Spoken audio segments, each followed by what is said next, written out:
Ravi Prakash Siliconandhra hospital Kuchipudi super speciality వైద్య సేవలు పూర్తిగా ఉచితం. కరీంనగర్ పార్లమెంటు నియోజకవర్గ ఎంపీగా అజయ్ కొండగట్టు అంజన్న స్వామి దయతోని ఆశీర్వాదంతో కరీంనగర్ కార్యకర్తల యొక్క కరీంనగర్ పార్లమెంట్ నియోజకవర్గ కార్యకర్తల యొక్క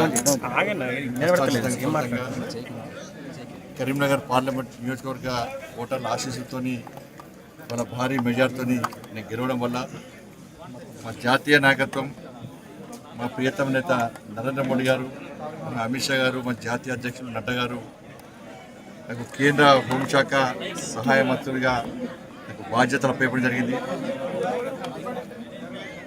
మొదటి చూడ పార్టీ కోసం పనిచేసేటువంటి కార్యకర్తగా, ముఖ్యంగా ఈ తెలంగాణ రాష్ట్రంలో నేను రాష్ట్ర అధ్యక్షుడిగా ఉన్న సమయంలో మా కార్యకర్తలు చేసిన పోరాటాన్ని గుర్తించి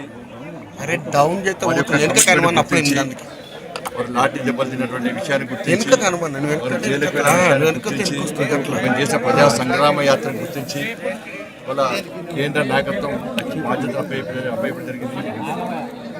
కరీంనగర్ పార్లమెంటు నియోజకవర్గ ప్రజలందరూ కూడా నరేంద్ర మోడీ ప్రధానమంత్రి కావాలని చెప్పి ఒక ఆలోచనతో ఇంత పెద్ద మెజార్టీ నాకు అందించడం జరిగింది. దాని ఫలితంగానే వాళ్ళ ఇంత స్థాయికి ఇలా కేంద్ర నాయకత్వం వాళ్ళకి బాధ్యతలు అప్పైపోయింది.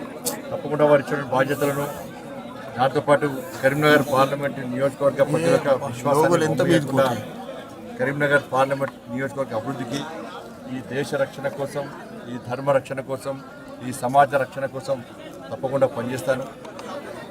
నేను గతంలో కూడా కొండగట్టు అంజన్న స్వామి దేవాలయ అభివృద్ధికి అనేక విధాల ప్రయత్నం చేసినప్పుడు కూడా పాలకులు సహకరించకపోవడం వలన వాళ్ళ కనీసం ఏమాత్రం అభివృద్ధి లేకుండా ఉన్న విషయం వాస్తవం. ఇలా కొండగట్టు ఆంజనేయ స్వామి దర్శనం కోసం తెలంగాణ రాష్ట్రం కాదు, ఇతర ప్రాంతాల నుంచి కూడా నిరుపేద భక్తులు వస్తూ ఉంటారు ఇక్కడ కానీ వేములవాడ దేవస్థానం కానీ. కాబట్టి వాళ్ళందరికీ కనీస సౌకర్యాలు కల్పించాలన్న ఆలోచన గతంలో ఉండేది. వాళ్ళ ఎన్నికల సందర్భం కూడా చాలా సందర్భాలు తిప్పింది. ఇలా టెంపుల్ కారిడార్ చేద్దామని చెప్పి కూడా అనుకున్నాం కదా, కానీ గతంలో ఉన్నటువంటి పాలకులు సహకరించకుండా ముందుపడింది. వాళ్ళకి ఇచ్చిన హామీలు అవి నెరవేర్చలేదు. వాళ్ళు చేయలే, చేస్తామంటే మాకు సహకరించలే, చేసే అదృష్ట అవకాశం మాకు రాకుండా చేసింది. బట్ ఈసారి తప్పకుండా రాజకీయాలకు అతీతంగా అందరికీ విజ్ఞప్తి చేస్తున్నా, ఆంజనేయ స్వామి వారి సన్నిధానం నుంచి ఈ దేవాలయాల అభివృద్ధి కోసం రాజకీయాల పక్క పెడతాం. పేరు ప్రఖ్యాత గురించి ఆలోచించకుండా ఈ దేవాలయాల అభివృద్ధే లక్ష్యంగా అందరం కలిసిమెలిసి ఆ ఎజెండాను ముందు తీసుకొచ్చే ప్రయత్నం చేద్దాం. ఒక కేంద్ర మంత్రిగా, పార్లమెంటు సభ్యునిగా, ప్రజలు ఎన్నుకున్న పార్లమెంటు సభ్యునిగా కేంద్రం నుంచి తప్పకుండా సహకారాన్ని తీసుకొచ్చే బాధ్యత రాదు. ఇలా నేను కూడా అమ్మవారి భక్తుని, ఆంజనేయ స్వామి భక్తుని, దైవ భక్తుని. నేను దేవుని కోసం దేవ ధర్మరక్షణ కోసం ప్రయత్నం చేస్తూ ఉంటాను. నేను ఒక లక్ష్యం కోసం ప్రయత్నం చేస్తూ ఉంటాం, కష్టపడి పనిచేస్తూ ఉంటాం. హిందూ ధర్మం కోసం మేము కష్టపడి పనిచేస్తూ ఉంటాం. హిందూ ధర్మ రక్షణ కోసం కమిట్మెంట్తో పనిచేస్తాం, తెగించి కొట్లాడతాం, అన్నిటికీ భరించి కొట్లాడతాం. ఇటువంటి పరిస్థితుల్లో కొండగట్టు అంజన్న స్వామి దేవాలయ యొక్క అభివృద్ధికి నేను కట్టుబడున్నా.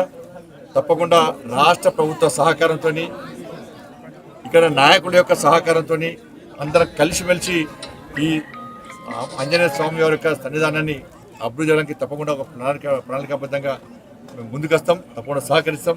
ఇప్పుడే మాకంటే ఎక్కువ వాళ్ళ అర్చకులకు కానీ, ఇక్కడ సిబ్బంది కానీ కొన్ని సమస్యలు తెలుస్తుంది. వాళ్ళు కొన్ని ఆలోచనలు ఇస్తూ ఉంటారు, అనేక సందర్భాలు చర్చిస్తూ ఉంటారు భక్తుల నుంచి కానీ వాళ్ళు కూర్చొని. అందుకే వాళ్ళు కూడా విజ్ఞప్తి చేయడం జరిగింది, వాళ్ళ ఆలోచనను తయారు చేయమని చెప్పి. అందరి ఆలోచన మేరకు, అందరి సహకారంతో, కేంద్ర రాష్ట్ర ప్రభుత్వాల యొక్క ఆలోచనతో ఈ ఆంజనేయ స్వామి దేవాలయ యొక్క అభివృద్ధికి తప్పకుండా సహకరిస్తాం. మరిన్ని వీడియోస్ కోసం ఛానల్ ని సబ్స్క్రైబ్ చేయండి. లేటెస్ట్ అప్డేట్స్ కోసం వాట్సాప్ ఛానల్ ని ఫాలో చేయండి. అండ్ లింక్ డిస్క్రిప్షన్ లో ఉంది.